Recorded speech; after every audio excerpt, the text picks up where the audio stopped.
Welcome to Vault of Words, a place where centuries of human thought are opened through the voice of AI. Tonight we open another page and step quietly into the mind behind it. There was a time when silence wasn't rare, when the world moved slowly enough for thought to echo. But now, every second hums with distraction. Notifications blink like artificial stars, pulling your attention into smaller and smaller fragments. You scroll, click, respond, and somewhere between the screens and sounds, your mind forgets how to be still. Focus, once a sacred art, has become rebellion. Yet within that rebellion lies the key to something ancient, the ability to go deep, to build, to think, to create, from the quietest part of yourself. Deep work is not just productivity, it's prayer disguised as effort, meditation camouflaged as discipline. It's what happens when the noise fades and only your mind remains, alert, alive, untouched by chaos. Because in a world that celebrates distraction, focus has become the last true form of freedom. There was an age when craftsmanship was worship, when the hands that carved, the minds that built, and the souls that thought deeply were not rushed. They were revered. A blacksmith didn't measure time in hours, but in precision. A writer didn't count words, but weight. A scholar could spend decades studying the quiet corners of an idea, not because it was easy, but because meaning demanded it. This was the world before noise, before every thought needed to be shared, before every moment was interrupted by something pretending to matter. The power of depth has always been humanity's truest inheritance. Civilization wasn't built by multitaskers. It was carved by those who knew how to enter a trance. The monk, the mathematician, the artist lost in their medium. They each walked into the silence within their own minds and returned with something sacred. Depth, at its essence, is not a skill. It's a state of being, one that we've traded for speed. When the industrial world learned to value efficiency over immersion, something subtle broke inside the human rhythm. The factory clock replaced the heartbeat. The assembly line trained the mind to slice its attention into repeatable fragments. And when the digital world arrived, it didn't invent distraction, it perfected it. We now live surrounded by invisible machines whispering for our attention. They offer stimulation instead of satisfaction, clicks instead of contemplation. We mistake movement for progress, connection for meaning. But deep work, that lost art, remains buried inside every mind, like an ancient muscle that remembers what strength feels like. You've felt it before. The rare moment when you lose yourself so completely in a task that time folds in on itself. The edges of your identity blur. There is no you, no audience, no outcome, only the act. The painter doesn't paint, the painting happens. The writer doesn't write, the story unfolds through them. The thinker doesn't think, the thought moves through silence and becomes language. This is the forgotten power of depth, the surrender that makes creation inevitable. But our modern world fears surrender. It prefers control, speed, visibility. It rewards the one who reacts, not the one who reflects. You are told to stay connected, but every connection costs a piece of your concentration. Every moment you divide your attention, you divide yourself. The mind becomes scattered, and the soul follows. There's a myth that deep work requires superhuman willpower. It doesn't.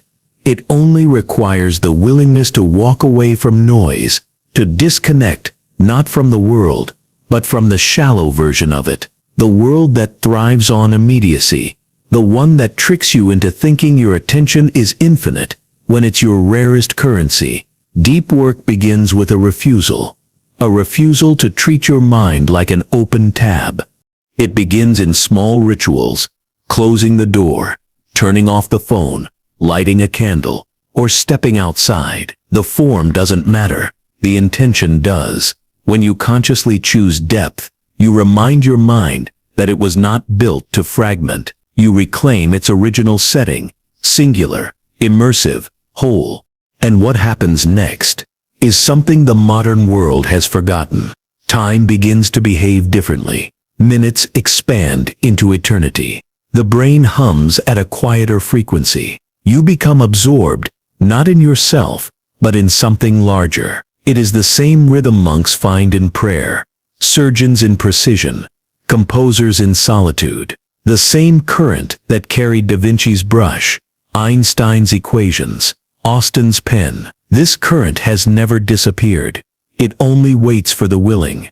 To practice deep work is to return to the root of creation, to the moment before outcome mattered. It's an act of rebellion, wrapped in serenity. You're not fighting the world. You're simply remembering how to exist within it, without drowning in it. Because when you focus deeply, you are no longer consuming the world. You are contributing to it. Our ancestors built cathedrals, not because they sought praise, but because they believed time itself could be shaped by devotion. Every stone was a thought, every curve a prayer. They built for eternity, not for attention. That same spirit can exist in the way you write an email, design a plan, or solve a problem. If only you allow yourself to stay when it gets hard, to stay when boredom comes, to stay when every impulse begs you to check your phone. Because in that staying, something extraordinary happens. The noise begins to fade. You start hearing your thoughts again. Not the surface ones, but the deep ones. The ones that only emerge when the mind is quiet enough to listen. You start realizing that the distractions were never just around you. They were within you. Deep work doesn't remove them. It transforms them. Every craving for instant stimulation becomes a signal to go deeper. We live in an era that measures everything except meaning. But meaning cannot be found in motion. It lives in stillness, in repetition, in sustained attention. Deep work is the art of remembering that. It is the slow, deliberate act of crafting something real in a world built on illusion. The forgotten power of depth isn't gone. It's waiting beneath your habits, beneath your fatigue, beneath the layers of digital fog. The mind still knows the way back. You only need to stop running from silence long enough to let it speak. There is a rare kind of beauty that grows in the quiet corners of the mind. A beauty that cannot be seen or measured, only felt. It is the beauty of a thought unbroken, a breath that lasts longer than the world's impatience, a single idea tended to with care. This is what the modern mind has forgotten, that stillness itself can be creative. We are taught that action is the opposite of rest, but deep work reveals that the two are not enemies. They are partners in rhythm. The inhale and exhale of a mind that knows when to push and when to simply be. The undistracted mind is not an empty one. It is a cultivated garden where each thought is allowed to bloom fully before another takes its place. It doesn't rush to conclusions. It wanders, observes, returns. It listens to itself. This is why deep thinkers, artists, and visionaries of every age have sought solitude, not to escape the world, but to see it more clearly. Noise distorts perception. Silence refines it. In distraction, you skim the surface of reality. In stillness, you begin to touch its depth. The first silent lesson is that focus is an act of love. To give your attention fully to something, or someone, is to honor its existence. When you listen deeply, when you write without glancing away, when you work without reaching for your phone, you are saying this matters. The undistracted mind treats the world not as background noise, but as something worthy of devotion. Love, like deep work, requires presence. You cannot care halfway. You cannot create halfway. Attention is the highest currency of the soul. The second lesson is that clarity hides behind boredom. We avoid silence because it feels empty, yet that emptiness is exactly what gives thought room to breathe. When you stop running from boredom, you begin to hear the subtler tones of your mind. Patterns you never noticed emerge. Ideas connect themselves. your subconscious starts to do its quiet labor. What once felt unbearable becomes fertile. The undistracted mind doesn't fear boredom. It trusts it because it knows that on the other side of monotony lies revelation. The third lesson: the quality of your life mirrors the quality of your attention. If your attention is fractured, your experience will be too. The scattered mind cannot savor, cannot notice, cannot remember. It lives in fragments, pulled apart by every new alert. But the undistracted mind lives in continuity. It moves slowly enough to see how one thought leads into another, how one choice shapes the next. In deep focus, you rediscover coherence, the ability to feel life as a single unfolding story rather than 1,000 disconnected headlines. The fourth lesson: the world rewards the loud, but it is shaped by the quiet. The thinkers who changed the course of history did not scream their ideas into existence. They sat in rooms, alone, forgotten, and listened to thoughts no one else could yet hear. Greatness rarely looks busy. It looks patient. It looks boring from the outside, because it is happening beneath the visible surface. The undistracted mind doesn't need to announce itself. It builds silently until the result speaks for it. The fifth lesson: peace is a byproduct of alignment. When your attention, action, and purpose move in the same direction, you stop feeling torn. The undistracted mind doesn't juggle a dozen identities. It becomes one clear current of intent. That is why focus feels peaceful, not because it is easy, but because it is unified. There is no internal conflict, no background noise. You are not split between doing and thinking, wanting and doubting. You are simply there, entirely. In the stillness of deep work, you begin to see time differently. It stretches and folds. An hour of concentration feels like eternity, yet passes in a heartbeat.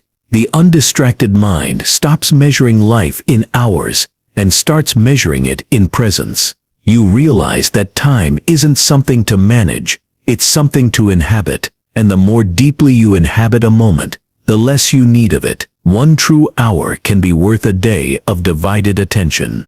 This lesson leads to the sixth: simplicity is not reduction. It is refinement. The deeper you focus, the less you need. The mind begins to shed what's unnecessary. The constant checking, comparing, proving. You learn that most of what drains you never deserved your energy in the first place. Simplicity becomes elegance. You no longer chase everything. You choose deliberately. The undistracted mind doesn't fight for balance. It creates it by subtraction. And perhaps the final silent lesson: the mind becomes what it practices. If you practice distraction, you will become restless. If you practice stillness, you will become deep. Focus is not a talent but a habit, a muscle, strengthened by repetition. Every moment, you resist the lure of noise. You're sculpting yourself into someone capable of thinking longer, feeling deeper, and living more deliberately. The undistracted mind is not born, it is built. There's something quietly revolutionary about living this way, working slowly, thinking deeply, caring fully, in a world that moves too fast to notice its own exhaustion.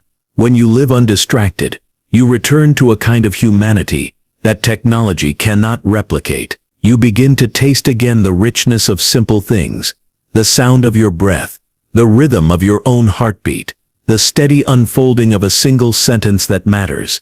The beauty of the undistracted mind is not in what it produces, but in what it becomes: whole, attentive, alive. It no longer rushes toward meaning. It finds meaning in the act itself. Every deep moment becomes a mirror of consciousness, reflecting back who you truly are when you stop being pulled apart. The noise outside will never stop, but the silence within can grow louder, not as emptiness, but as clarity. And once you have known that clarity, you will never want to live without it again. To work deeply is not to chase intensity.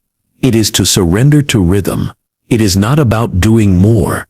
It is about doing one thing with all that you are. The world will tempt you to divide, to scatter, to be everywhere and everything. But creation has always belonged to those who could disappear into a single act. The mind is a vessel.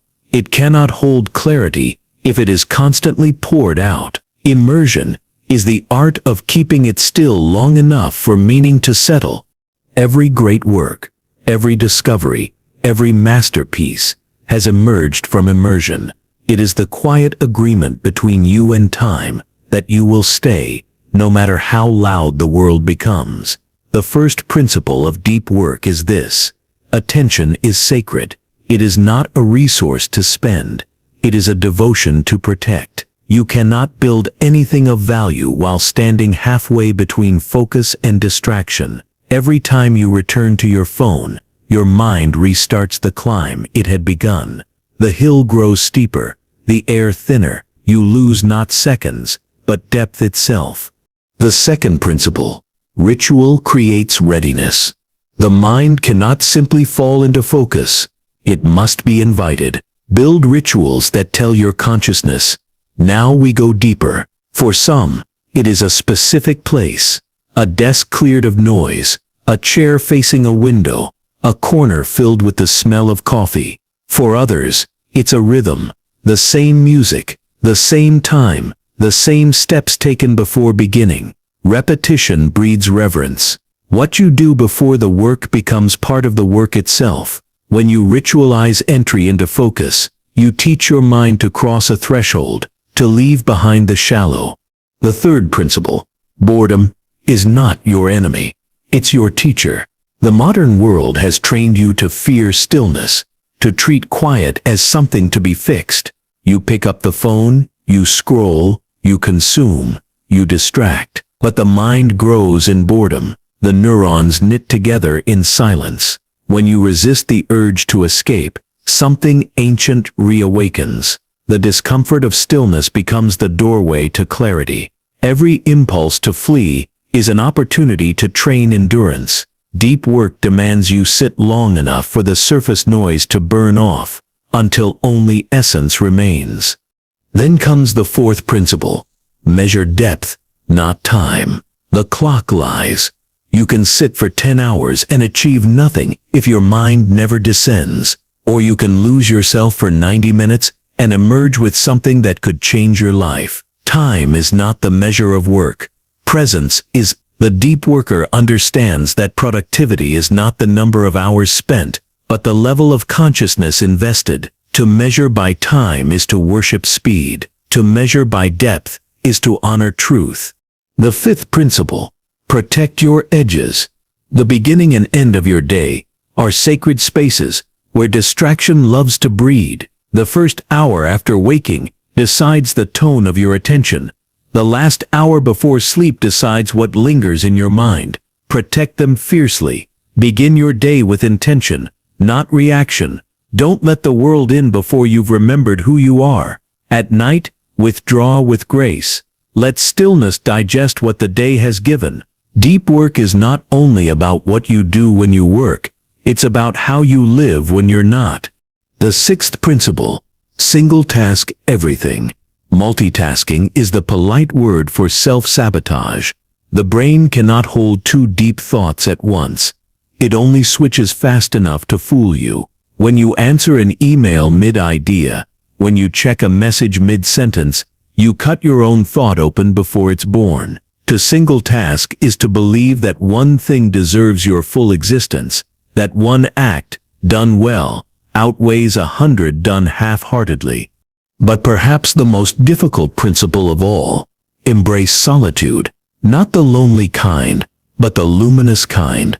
The kind where your mind finally meets itself. Solitude is not the absence of people. It's the absence of noise. It's where you confront the raw material of your being, your fears, your doubts, your unfinished ideas. This is where deep work blooms, because in solitude, there is no audience. There is only honesty, and from honesty, everything real is born. Immersion, you see, is not a switch to be flipped. It's a relationship to be built. You build it through patience, ritual, and respect for your own mind. You do not demand brilliance. You invite it. You create the right conditions, the silence, the order, the repetition, and let the unconscious rise. It will if you give it time. Every time you resist distraction, you're training a muscle few remember they have. And one day, you'll notice something strange. The noise that used to feel irresistible will start to lose its pull. The phone buzzes, and you do not move. The world shouts, and you do not flinch. The discipline of immersion becomes freedom. Focus stops being something you chase. It becomes who you are. Deep work is not a punishment. It's a return to craftsmanship, to meaning, to the pulse of existence that beats beneath modern chaos. It is not about escaping the world, but about meeting it on your own terms. Silently, fully, completely. The world may continue to run faster, but you, anchored in depth, will see clearly, because the mind trained in immersion no longer drowns in distraction. It dances within it, untouched. In that dance lies the secret that all true creators, thinkers, and dreamers have known. Immersion is not withdrawal from life. It is entrance into it. There comes a moment in every deep worker's life when silence stops feeling like absence and starts feeling like power. At first it is uneasy, the kind of quiet that makes your skin itch, that tempts you to fill it with noise. But if you wait long enough, if you resist the reflex to run, the silence begins to change shape. It becomes alive, like a pulse beneath the surface of your thoughts. You begin to realize that silence was never empty. It was simply waiting for your attention to arrive. Deep work teaches you that strength isn't loud. It doesn't announce itself through achievement or applause. Strength is the ability to sit in stillness when the world demands reaction. It is the calm persistence of the sculptor who chisels through stone, the writer who wrestles with a sentence for hours, the thinker who returns to a question that refuses to end. These are not acts of suffering, they are acts of devotion. In silence, the mind stops performing and begins listening, not to the world, but to itself. You start to hear the quiet hum of your inner machinery. The thoughts that used to collide begin to align. The mind that once raced becomes deliberate.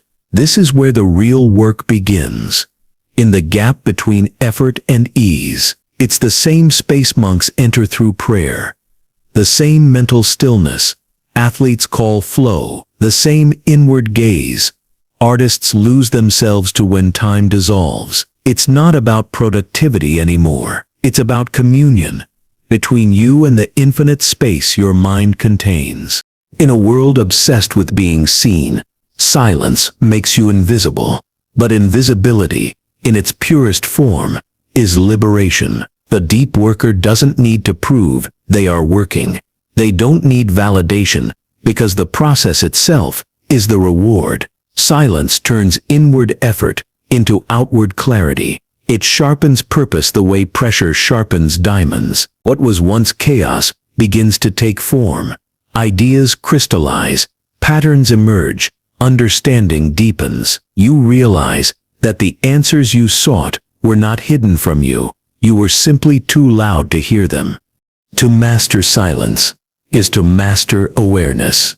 Every time you turn away from distraction, you reclaim a fragment of yourself. Every time you resist reaction, you cultivate patience. Strength grows quietly, like roots under soil, unseen, but unshakable. The surface world measures strength in speed and visibility. The inner world measures it in stillness and endurance.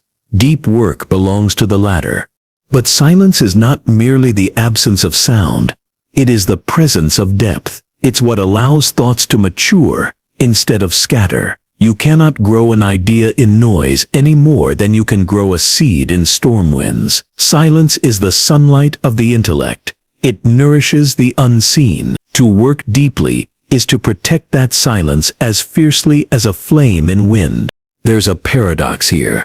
The deeper you go, the less you feel like you're working at all. It becomes effortless, yet consuming. Hours vanish like minutes, and for a fleeting moment, you experience something divine, unity. The separation between thinker and thought collapses. What you are and what you do become indistinguishable. This is the reward of focus, not achievement, but wholeness. And yet, the world will misunderstand your silence. It will call it withdrawal, laziness, even arrogance. It cannot comprehend why you would choose solitude over stimulation.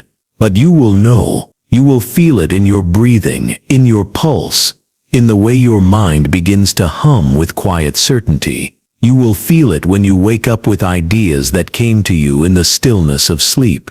You will feel it when your thoughts no longer need noise to feel alive. When silence becomes strength, the boundaries of your endurance change. You no longer panic when nothing happens. You stop needing results every moment. You begin to trust process over progress. There's a maturity in that trust, the understanding that depth cannot be rushed, that creativity cannot be forced, that insight arrives when it's ready, not when you demand it. In the discipline of silence, you learn patience, the kind that outlasts frustration, the kind that transforms confusion into understanding.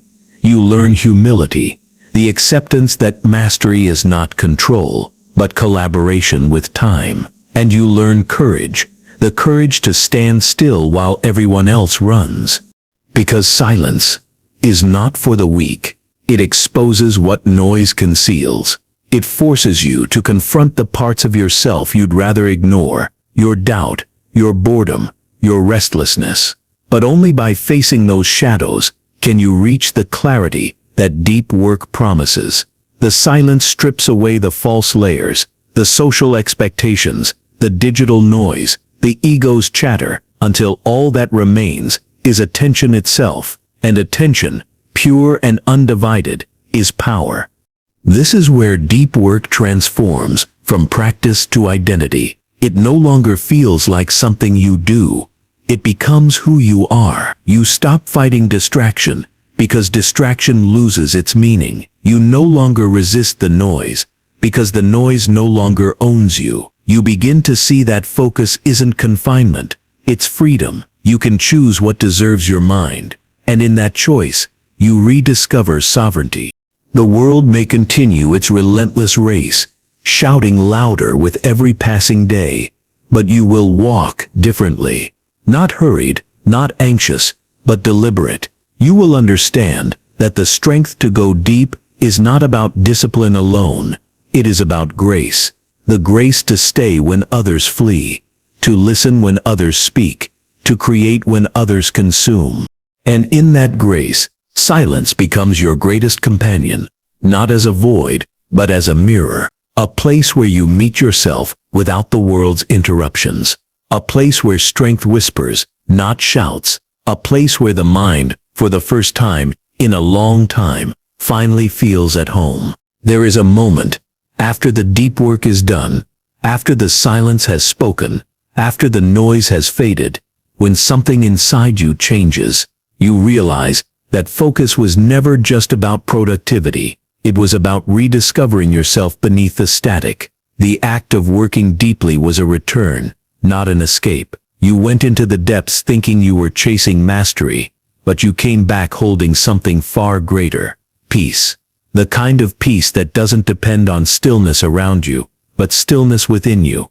In this stillness, you begin to see how much of modern life is built on noise pretending to be meaning. You scroll through updates, notifications, fragments of other people's lives, and each one asks for a tiny piece of you. Attention sliced thin enough becomes invisible, and once it's invisible, it's stolen without resistance. But now you know better. You have felt what it's like to reclaim your mind, to gather its scattered threads and weave them into something whole again. The world didn't change. You did. You began to choose what deserves you. Every journey into focus is a pilgrimage toward that still point, the center of consciousness that remains untouched, no matter how fast the world spins. You have felt it, fleetingly, in moments when time seemed to stop, when you lost yourself so completely in what you were doing that the boundaries between you and the task dissolved. It is the same still point monks find in prayer, musicians in melody, and craftsmen in repetition. It's the place where doing becomes being, where action ceases to be an effort and turns into expression. That is what deep work gives you back, not just mastery of a skill, but mastery of presence. The still point is not a destination, but a compass. You lose it, you find it, you lose it again. That is the rhythm of modern existence. But each time you return, it becomes easier. The path becomes clearer. You start to recognize the early tremors of distraction, the flicker of restlessness, the itch for novelty, and instead of reacting, you breathe. You remember that mastery begins not with effort, but with awareness. Awareness of what matters, and the courage to choose it again and again. And as you return from that stillness, you start to notice its echoes in everything. The way light moves through a room when you're not rushing. The way a single sentence carries more weight when you've given it your full mind.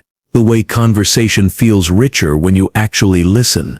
You start to see that deep work isn't something you do between distractions. It's a way of being. It's how you approach the world with depth instead of haste, intention instead of impulse, presence instead of performance.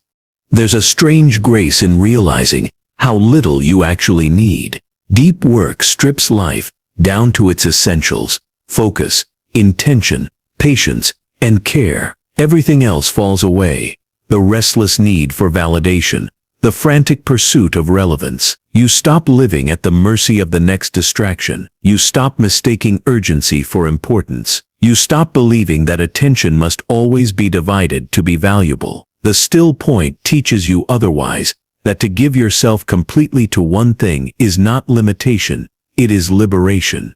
And perhaps that is the final lesson of deep work, that what you create is less important than what you become in the process. Each focused moment reshapes you, trains you to resist the shallowness of the world. You begin to prefer reality over distraction, substance over spectacle. You start to feel at home in slowness. You realize that focus was never about discipline alone. It was about devotion, about giving yourself to something real, again and again, until the noise no longer owns you.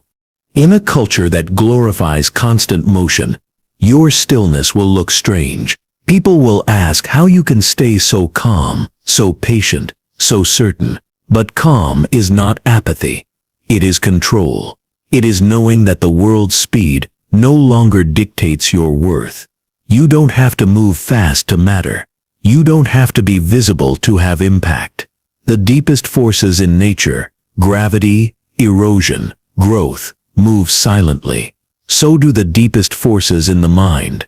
The still point waits quietly at the center of everything you do. You touch it when you write with clarity, when you think without hurry, when you work without needing to prove. It is always there, beneath your habits, beneath your worries, steady and unshaken. The more you return to it, the more it becomes who you are. And when you finally close your laptop, step away from your desk, and re-enter the world, you'll carry that silence with you. The world will still buzz, blink, and demand, but you'll walk through it differently. The noise will no longer define you. You will speak slower, move calmer, think deeper. You'll find beauty not in how much you do, but in how fully you do it.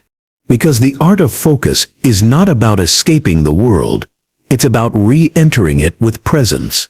The discipline of deep work does not separate you from life.